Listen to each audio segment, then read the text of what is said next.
Hey, Lit Set, it's Jazmine. Hey, Lit Set, it's Nikea, and this is Black Girl Lit, the podcast. We're a podcast now, guys. Where Black girls are lit, we get lit, and we read lit. This is Black Girl Lit, the podcast. Guess who it is, bitch? I don't even know how to start this because we're recording a video and we're recording sound for our podcast. But as y'all can see, we are together. And don't judge us, judge your mother. We know there's a pandemic, but we were around each other like right before Corona. So here we are. Here we are. Okay, it's okay. We're here. We're here. We have to give the people what they wanted. Give the people what they want. And if we get Corona, we just got the quarantine together for the next 14 days. It's okay. Low-key, Jazz and Dave probably already had it from when we went to Mardi Gras. So Probably. Sis survived, so. Barely. Let me pull my notes. I'm not even ready. Get your ready. So, yeah, I was waiting for Jazz to get off work, and I've already had a glass and a half of wine, so. That's why Jasmine's over here chugging to catch up. But today's book is Crazy Rich Asians by Kevin Kwan. This is Jasmine's pick. It is. I picked it. Did I pick it because I had seen the movie? I sure did. And this is our first book by a man. It is our first book by a man and our first book by an Asian. Right, so we're breaking barriers. Barrier breaking. Yeah, so broken. Before we get into it, we're just gonna do a little check-in, as y'all know. So, Jazz, how you doing? Sis not okay. Okay, now you're trying to be funny. Sis is not okay. Reason being, apparently, it's open season on black folk. Granted, let me say that back. It's been open season on black folk. So, we just have another situation where an unarmed black man was killed by the police in Minneapolis. We had a situation where a black woman was killed by the police in Louisville. And it's at this point, it's just, what the fuck is going on? And then you have 45 basically saying it's okay to shoot American citizens. When the looting starts, the shooting starts. Are you serious? That's what you tweet as a president? Okay. So just emotionally, mentally, I'm just not in a good headspace with that. It's just, yeah. It was a struggle. I had to talk to my therapist about it yesterday because I was just like, I don't understand. My children are going to be black children. Right. How do you raise children in this world? Knowing that the minute they're born, someone is going to hate them. And it's like, how do you even wrap your mind around that? How do you even grasp and grapple with that? But yeah, that's where I'm at. And I'm like turned into like a glutton for punishment. I can't stay off social media like I want to. I know I shouldn't. I try to hide the apps, but I know where I hide them. So then I go look at them, and it's just like, and then I be trying to be on social media hoping that other people are posting things related, so I can at least have something else to look at. But no one's posting anything else because this is what's going on. So it's like either COVID or racism, and it's just, yeah. So how about you? I mean, I feel the same way. I had a whole discussion with my husband EJ about it yesterday in the car, and I literally got angry. I'm upset that this is going on. Literally, black people weren't even trying to be in America. We were over in Africa minding our business. And people brought us over here. Right. We didn't want to be here. And then y'all treat us like shit. Right. And y'all brought us here. And y'all mad at the way we are. Y'all celebrate our culture and everything that we do. Y'all profit off of that.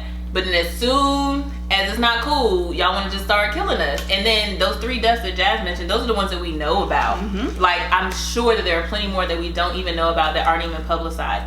And I'm the same way as Jazz is. It's so much on social media. I'm kind of like a glutton for punishment. Like she said, I want to know, but then I don't want to know. And seeing it, and I was telling my husband, I'm not even finished grieving my grandmother, but I'm still grieving off of that, and I have to grieve all these black lives that are being taken away. And I hate it here. I hate it in America. I don't want to live here anymore. And as soon as I can get out of here, I want to get out. And that's honestly how I feel. And I fully support all of the riots. I fully support the fires being set. Y'all expect us, right? Y'all expect us to be meek and docile. Y'all slapping us in the face, and y'all keep us want to say, "Oh, we forgive you." No, we're retaliating. I feel like the government just needs to be restarted. It's terrible. It needs a hard reset. The only way that you can do that is by doing something that they can respond to. The government's for us anyway, so we have the right to do that. Right. So America was technically founded after a riot, which is the Boston Tea Party. So, and also, the thing, I posted this on my story. We're not going to harp on this too long because, we have a story to get to. Right. But I just want to put this out there for the people who don't understand the riots. We literally watch folks of non-color storm government buildings literally 2-3 weeks ago because they couldn't get a fucking haircut, couldn't go to restaurants, couldn't go to bars. That part. With rifles, AK-47s, AR-15s, all types of heavy. And none of them died. None of them died. Very few of them actually arrested. Somebody got corona. Maybe. Nobody died. No tear gas. But because we want to have equal rights, equal motherfucking rights, we can't protest. We can't riot. Like, fuck it. I'm a huge proponent of Target. But burn that shit down, cuz. If I was in Minneapolis, I would be looting right with them. And that's on period. But if you are out there, I saw people say, cover your hair, take out piercings, tattoos, do what you gotta do, but do it smartly. Protect yourself. And it wouldn't be Black Girl Lit if we didn't speak on these Black issues. Like, we have a good time, we get lit. I'm lit right now. She is lit but right now. These issues are important to our community, and it encompasses everything that we, really stand for, like bringing attention to the diversity in literature and in life. So if you're a person of non-color that watches our show, try to be an ally. Try to present yourself as an ally, okay? That's all we ask. Yeah, just shout out to all our allies out there. Shout out to the allies out there. Thank you. We need right. you. So, heavy. You got so heavy, baby. Yeah. Okay. All right. Dream Girls, we have time. All right, y'all. So we're going to start with our first segment, which is about the author. This is so weird because I'm used to being able not to look at the camera, but I have to engage with y'all a little bit. Engage with us. All right, Kevin Kwan is the author of Crazy Rich Asians, the international best-selling novel that has been translated in more than 30 languages. Its sequel, China Rich Girlfriends, was released in 2015, and Rich People Problems, the final book in the trilogy, followed in 2017.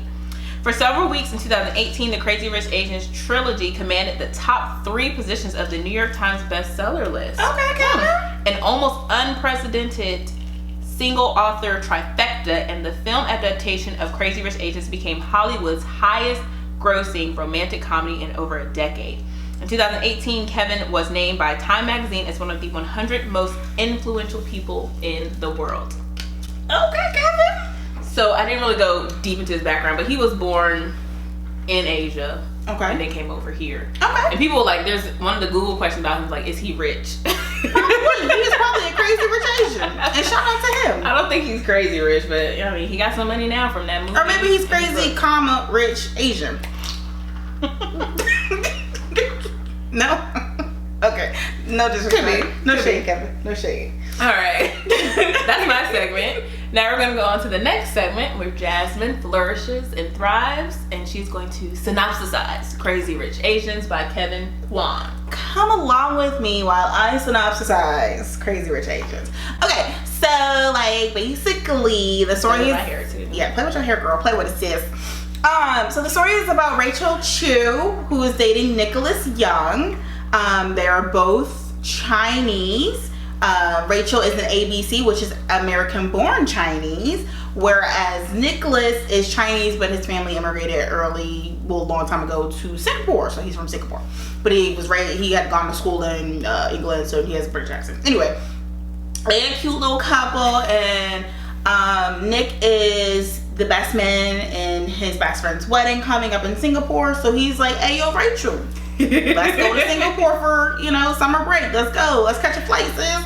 Sis okay. So they decide they're going to go over to Singapore. But unbeknownst to Rachel, Nick got a little coin.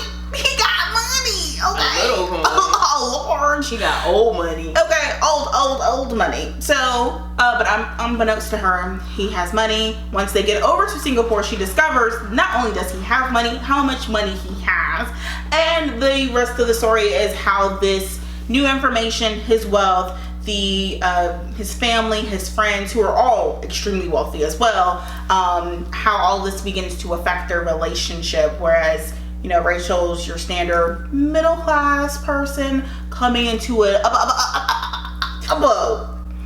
class. What? Upper class. man. So, that is Crazy Rich Asians. Oh, and here's the kicker. I don't think you guys knew this, but they're all Asian. It's so much better in person. It is.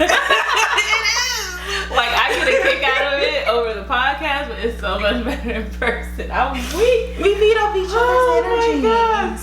Oh my God. We got good vibes. Yes, okay. I'm gonna be toe up by the time this is over. Sis. All right, now to oil. We going now to oil. Okay, it's upsetting to me and my homegirls. Because if you can't go to Bella No Shades, what the hell can you go? It's upsetting me and my homegirl because we feel like, well, damn, if you can't go to Bella No Shades, what the hell could you go? I don't have anything to do with this at all, but I just feel like... Okay. Now on to our next segment, which is our initial reactions, just how we feel about the novel and story overall. Jazmine, you can go first. This is your choice. Okay, robot. All right. I have to get it together to pull it in. So let me go through. I have some reactions. Again, reactions are our guttural feelings. Guttural.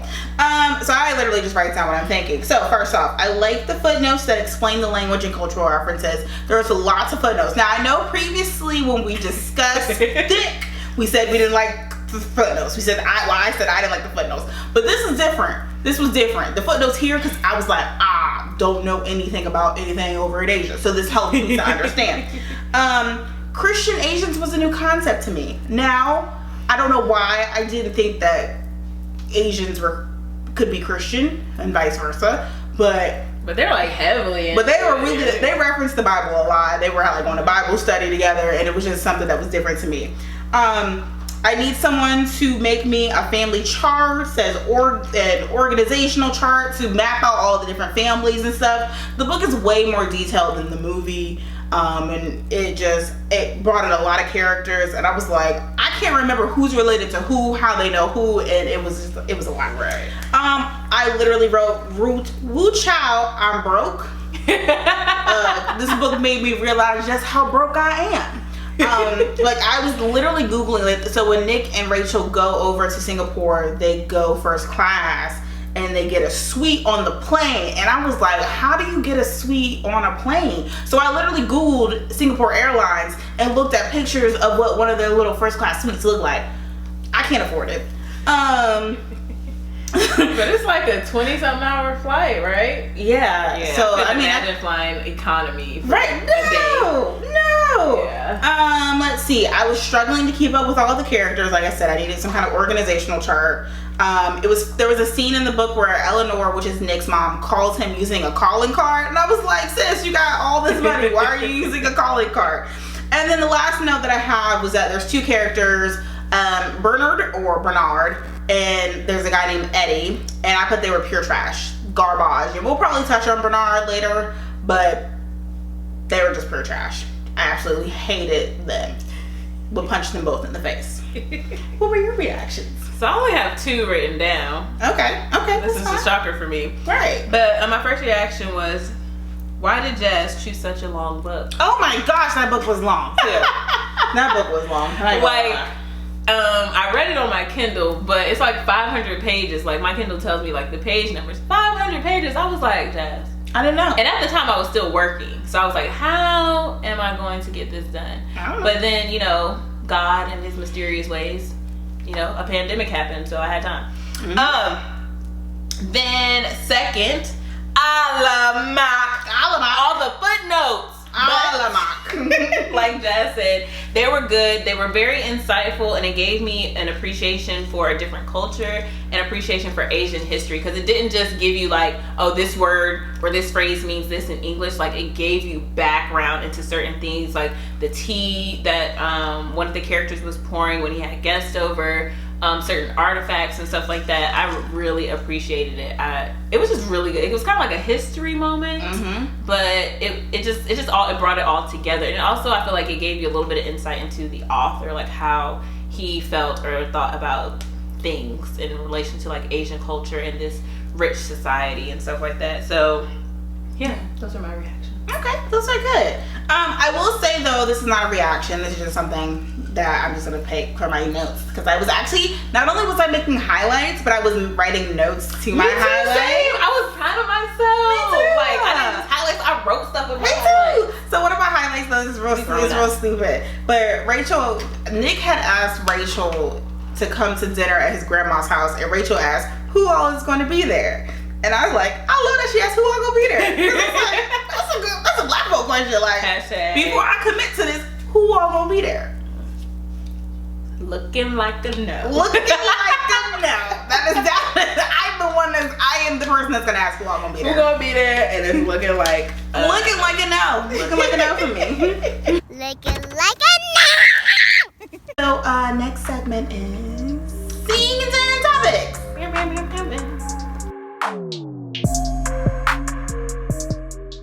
What major scenes do you have, sis? All right, so for me, there's a lot going on in this book, but I kept it to when you 4. got 500 pages. Right, I kept it to 4 major scenes. Okay. So for me, Colin's bachelor party Okay. was a major scene. Yeah. Eleanor going to China. Mm-hmm. Astrid confronting Michael, Mm-hmm. because it's not how the movie showed you, but we'll get into that later. Mm-hmm. And then Charlie helping Astrid and her husband towards the end. Okay. So my scenes, I only had 2 that I wrote down, because after a while I just kind of forgot to take notes. Right. It was good. I had Rachel's arrival to Singapore and that first initial family dinner at his grandma's house, or his ama. And then Astrid's initial discovery with Michael. Oh, with the text message. With the text message. And then her whole ensuing investigation. Yeah. So those were my major scenes. Okay. So Colin's bachelor party though. Niggas in my car. Niggas in my car. I don't know how I feel about that. I don't like it. So Bernard says niggas in my car with his arms in rapper style. That's exactly how it's written. First of all, what's rapper style? Secondly, he Asian. Why he out here saying niggas? Kevin, why you out here writing niggas? We don't use Asian slurs. We're not even gonna say them right now. But Right. We don't use them. I would never use the Right. C word. Right. Y'all know the C word, the C Asian slur. Right.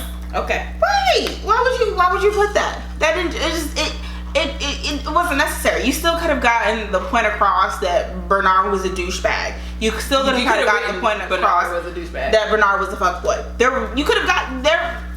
And that's on period. That's on period. You didn't have to say niggas in my car, like with his arms in rapper style. That just they ain't sit right in my heart. Ain't sit right. I listened to that part on audiobook. And EJ was in the car with me, and we had to rewind it because EJ was like, "Did he just say?" And I was like, "I think he did. Let me go back 10 seconds." Right. And then I was like, "Let me go back again." Right.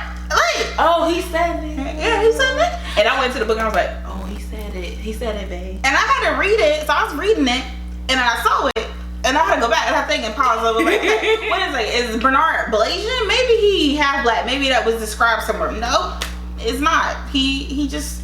I was confused, so I was not pleased in that.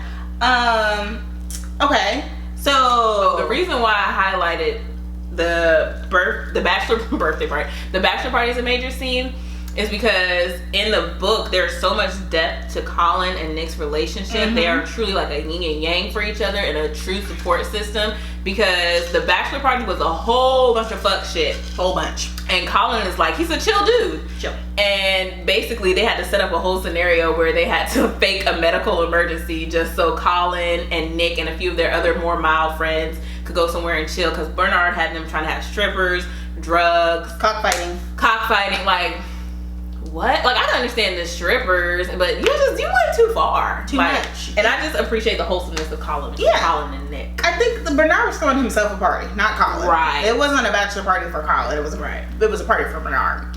Or Bernard or whatever. Okay. So I think the reason why I highlighted Rachel's arrival is because that's just Rachel finding out this big thing. My boyfriend of 2 years is filthy freaking rich. But I feel like she didn't even realize it then, though. No, she didn't. Like, it really set in. In the book, it was like little. She's like, oh, he has money. Oh, he's rich. Oh, he's rich. Oh, he's filthy rich. Oh, he's long money rich. Yeah. Like it was little pieces. Yeah. She was putting together a puzzle. It was nerve wracking. It was nerve wracking. You dumb. Okay. So topics. Do you went first with scenes? So I guess I can share my topics. So Yeah. okay. I don't even have any topics. Oh, my I'm gonna topics. do off the dome like Jazz. Do off the dome. So I got topics written down. So this first one is just one long topic, but it's elitism. Real nigga dissertations. Real nigga dissertation. There we go. It's elitism, classism, racism, capitalism, all the isms. That's the topic there. And then as well as acceptance of self as well as of others. There's a lot of people, there's people in there who definitely struggle with some self-acceptance. There's some major issues of accepting people who you feel are lesser than you just from a monetary standpoint or because they don't come from a good family. And then, which kind of falls into the elitism, classism. There's some racism. Obviously, the book starts off with the Leong and the Young family dealing with the racist hotel manager. And then also, obviously, capitalism, because these people are all rich and all they do is just try to buy more stuff and, capitalize off of it. I guess a major topic for me would be creating your own lane instead of trying to follow into others, and you can really see that in the character of Eddie. Yeah. Like, he's so concerned in what everyone else is doing. And then also, is Araminta? Araminta. Like, she's the same way because she got upset about what Astrid was wearing at And the wedding. Twice. I was like, that. girl. I did. I think I highlighted it too.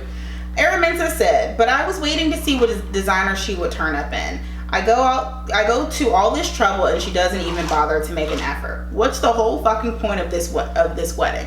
Araminta got mad and was like, what was the point of my wedding? Because Astrid wore a dress that she had worn somewhere else to her wedding. Astrid paying about $50,000 for her dresses, so sis, can we wear them if she need to? Multiple times. Right. You want to say, what's the point? And not only did Araminta say this, she said this to her husband.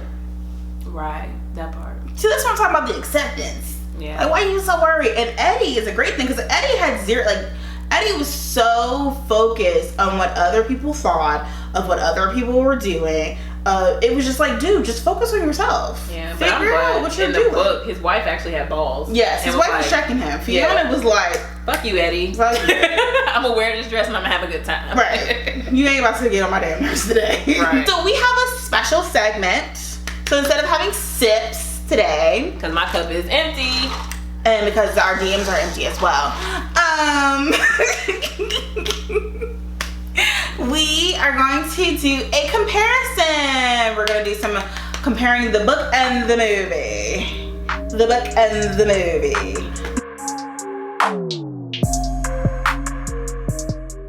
Now, I don't know how in depth we're going to go. We're going to go spoilers or we're going to go high level view. Oh, I went spoilers. Okay, let's go spoilies. Yeah, I went spoilers. Spoiler alert. Spoiler alert. Spoiling. Don't talk about that. All right, so my first note was, so the book was better than the movie. Yeah. Way more details, and the characters had more depth and background, and things were explained more. Yeah. And it was just, the detail was great. Yeah, the detail mattered to me. Like, I feel like the movie focused more on like the glitz and the glam of the culture. Yeah. But the book gave us like the depth and the girth. Yeah, because the movie makes it seem like, now granted, a lot of the characters are extremely superficial, but the movie focused more so on that superficiality, whereas the book provided depth to even those superficial characters. Right. So I did appreciate that. I definitely agree. I definitely think the book is way better than the movie. I also think the movie encompasses multiple books, or maybe not multiple books, because the second book starts a little different. So maybe it doesn't. The movie just takes more liberties than the book, which I guess is expected, because you also, when you're making a movie, you have to be mindful of the flow of the movie. You have to condense it down, and so you have to alter some of the different scenes from the book to be in the movie, so that it makes sense for the audience, because most movie watchers are stupid. So I like that she said yeah. And then it clicked. First thing that I wrote was like a difference from the book was that in the book, Astrid's family buys the hotel. Because Astrid's family has way more money than Nick's family in the book. But in the movie, it makes it seem like Nick's family is the big family. In the movie, they want to focus on. Yeah, and then like also in the book, Pinklin didn't know who Nick Young was, but in the movie, she's like, yes, she got shocked. The whole family apparently knew him, but in the book, they have no clue who he is. In the book, Pinklin is going on, and her dad is going on this whole like they went on a whole mission. journey. Don't be suspicious. Just don't be suspicious. Don't be suspicious. Don't be suspicious. Like they go to somebody and ask them who's this person, who's that person. Like there's a whole scene that's not in the movie where Pinklin and her dad go to this old doctor's house and ask him questions. Like that is not in the movie at all. But I like that part in the book, and that gave us also like the background and some of the cultural like features, and like it also gave Pinklin depth. Like she wasn't just a witty, snappy, sassy, rich Asian friend. Ellen, as they called her in the movie. She's not like that in the book at all. Yeah, she's like so smart and savvy. Her dad feels like she's the only one that he can actually pass down his business to. So yeah, I appreciate giving her Pinklin some depth. In the book and the movie, Nick is annoying. Yes, and he's for me. She kept calling him a liar while we were watching. But omission is betrayal. Like he just keeps, we're well off. We're okay. Like he didn't even, like. Well, here's the thing. He did that in the movie, but he wasn't even doing any of that in the book. In the book, he won't say nothing. I'm like, dude, like, bruh, and like you can only say we're well off if you're like, I don't know, if you live in a $600,000 house, you're well off. Yeah. But if you like LeBron James type status stuff, you're rich. And then like but he's not LeBron James. He's like up here, right? Crazy. Like his family's been rich for centuries, right? So he's so rich he don't even know how much money his family has. His money real long. And I'm like, Nick, why are you doing this to Rachel? Like, it was upsetting to me because he wasn't allowing her to make her own decisions on what she wanted to do. That part too. Because in both the book and the movie, he was, by not giving her this information, which I mean, I get it. You don't want to be with someone who's solely with you for the money. But before you make this trip clear across the country, the world, not in the country, the world, for her to meet your family, and you already know your family's kind of off and weird about these types of things, you need to prepare her and prep her. You didn't tell your mom that she was coming. You didn't tell anybody in your family that you were bringing this girl with her or that she even existed. They heard it in the streets. Yeah, and then you didn't tell her what your truth was. Like, it was just a lot. The real tea was what she mentioned earlier, was Astrid and Michael. That's the real tea. That's the real tea. It's so much better in the book. Way more. It's so much better. Like, the depth that they gave Astrid in the book is, and her relationship and her marriage to Michael, as well as her previous relationship. They left that out of the movie. I did read that the guy, so that closing scene, and you asked, is that Charlie? That is going to be Charlie. Okay. But yeah, but the fact that we had to ask those questions lets you know that the movie left out major details. Yeah, especially with Astrid. Astrid has I loved Astrid in the book. Mm-hmm. I think she was my favorite character. And I think like the book, I feel like, honestly, in my opinion, in the book, Rachel and Nick's relationship was kind of the background to everything else. Yeah. But in the movie, their relationship was like in the forefront. Yeah. But their relationship was kind of the catalyst for everything in the novel. Like it kind of pushed like all these other side stories. That's why it's so hard to keep track of everybody, like Eddie and Bernard and Colin and Araminta and all this other stuff. I appreciate in the novel that their relationship was kind of like background to everything, and I got all these other stories, but everything like connected together. Came full circle. Yeah, I did. I appreciate it. And there were just some other like smaller details that weren't fully explained, like the whole bachelor party. Like in the movie, you get to see that Colin Lee with the bachelor, a cargo ship. Yeah, a cargo barge in the movie. And the book, that's not how it is. Again, but like we said earlier, the movie was focusing more so on the glitz and glam and kind of this opulence and the extravagance of it. So I think that's why they kind of changed some of the details. So that she can people in with the movie, right? And so I think that's why they did a lot of that, so to kind of drive home the point that these people are beyond filthy rich. Yeah, they're richer than Bill Gates. Yeah, so you can kind of see that. Yeah. But overall, I definitely think the book is way better than the movie. Totally would agree. The last thing I'm gonna mention from the book is Oh, Rachel's Family History. Oh, it's it's different. Oh my God. In the book, I was like, did they even mention this in the movie? Like, they mentioned it a little bit, but in the book, way more now. Woo, Chile. It's, the tea way is more. hot. Tea's colding. I'm gonna hold my cup, even though I don't got nothing to drink in Cup's it. empty. I'm gonna slosh mine around. Oh, I have something. Surprise.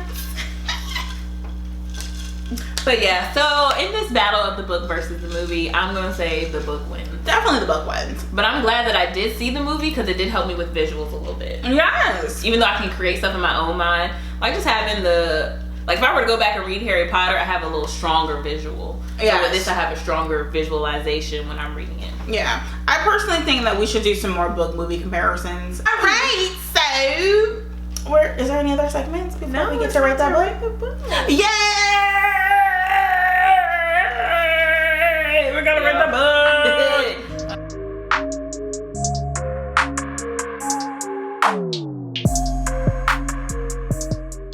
Time for us to rate the book, y'all. Y'all know our rating system. First is sober, which I'm not at all. Obviously. That means you ain't had no drinks. And y'all know how you feel when you sober. You just watching everybody. It's funny, but it's like I can't participate in it. Is it funny? I hate being sober when I party. It's freaking hilarious. Well, I was pregnant when I was pregnant, girl. Watching y'all, that's the time of my life. Oh man, that was the time. And then we have Buzz.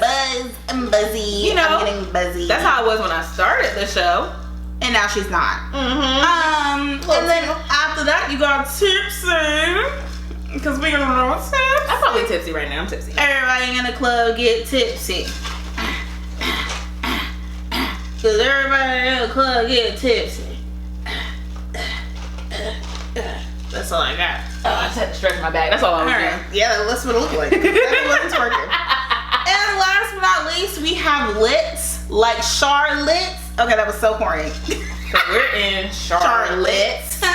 And we are Black Girl Lits, and we just read some literature. Mm-hmm. So, and we get lit, and we are lit. and we stay lit. Well, date or we'd say. And those are our rating options. So, I picked the book. Does that mean I write first? Yes, ma'am. Okay. I'm gonna give it a lit. Okay. I'm gonna give it a lit. Here's why. Mainly because it was a good book. I enjoyed reading it. Actually, I was at like 30%, maybe 40. And I finished the book in like a day while I was working. Well, supposed to be working. Yeah, I finished the book. I thought she was way ahead of me, first of all, because whatever. That's what's EJ was talking to me in the car. Well, that's what EJ does. Any hoosers. I give it a lit. I enjoyed it. It was very well written, great details. I visualized the characters, not just because I'd seen the movie prior to reading the book, but just based on the description, the opulence. I just thoroughly enjoyed it. I was actually about to download the second book as my filler book, but I was like, maybe we want to read it for a book or lit. I'm not sure. I'm gonna read all of them. Yeah, I want to read all of them. Yeah. So I give it a lit. Good job, Kevin. As the first man on our You Black Girl made Lit it. Okay, I gotta give men credit, I guess. You did it. You did it. Woo, Valissimo. All right, honesty moment. So yesterday when I was putting my notes together, I gave this book a tipsy, and it's because the ending was lackluster, too perfect, and some things still left undone. It felt rushed at the end. Mm-hmm. But then I'm sitting here talking, I'm like, do I really need to take it all the way down to a tipsy just for the ending? And I'm like, no. It's fucking lit. It's lit. It's double lit. I enjoy like all the details, the background, the footnotes, everything. Kevin, you're good. And honestly, I will say though, was the book tied up with a bow? Yes. Was the movie tied up with the bow? Yes. I will say though, the book was a little bit messier than the movie It was because a lot to get to that bow. it was a lot to get to that bow. And honestly, that bow a little crooked. It's not a pretty bow. And the bow crooked. Oh. The bow was crooked. So let's make it double lit. Oh my gosh, this is probably our second double lit book. And finally. it's a double lit book. Woo! The next book is My Sister the Serial Killer by, I am not even going to try Exactly, to that's pronounce why her I was name. going to pull her name up. All right, so our next book is My Choice, My Sister the Serial Killer by Oyinkan Braithwaite. All right, so that's gonna be exciting. And I picked this book because, you know, psychological thrillers is Jazz's thing. So I was like, maybe this will be a psycho thriller. Get up in your mind. But that's it for today, y'all. I hope y'all enjoy seeing our faces, get to seeing us record, or even if you're listening, whatever, go watch it on YouTube. Before we go, y'all, see, I made this shirt. She made it. What y'all think about some Black Girl Lit merch? Get some merch. So this part is gonna be black. Yeah, she don't got no forehead. Right, I messed up right here. But what y'all think? What y'all think? Y'all down for some Black Girl Lit merch? See, this is the true image. I'll put it up on the screen. I'm gonna just put it up on the screen. But what y'all think about some merch? Some mugs, a wine, or maybe like a wine tumbler, like Jazz has? Tumbler, like this. A mug, Black Girl Lit, a shirt, a hoodie. Relit, get lit, stay lit. And then on the back, what does it say? I'd rather be reading. What? Get into it. Get into it. That's on period. I mean, maybe we just have to do like a limited release and see how y'all do off of that. But yeah, any hoosers. That's it for today, y'all. Thank y'all so much for listening, for watching. Read our next book.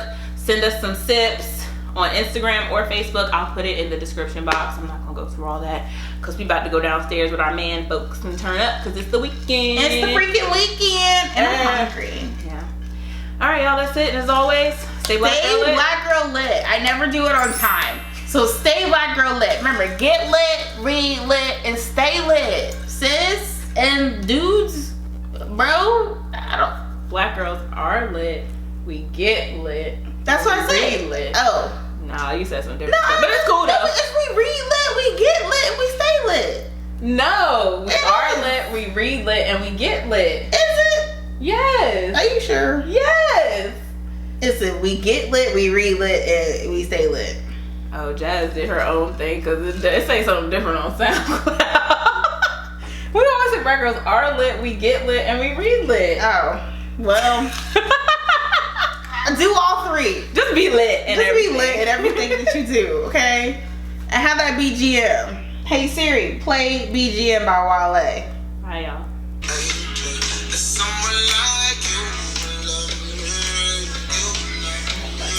I have a bra. Quarantine. It makes me want to go sit at a lounge. People standing at the bar, you sitting on the couch, you hear all the chatter, blah, blah, blah. Hey. That's it for today's show. Thank you so much for listening. Be sure to subscribe, rate, and review on iTunes. Leave us a 5-star rating and a top-notch review to get us to the top review page on iTunes. And be sure to follow us and listen on SoundCloud.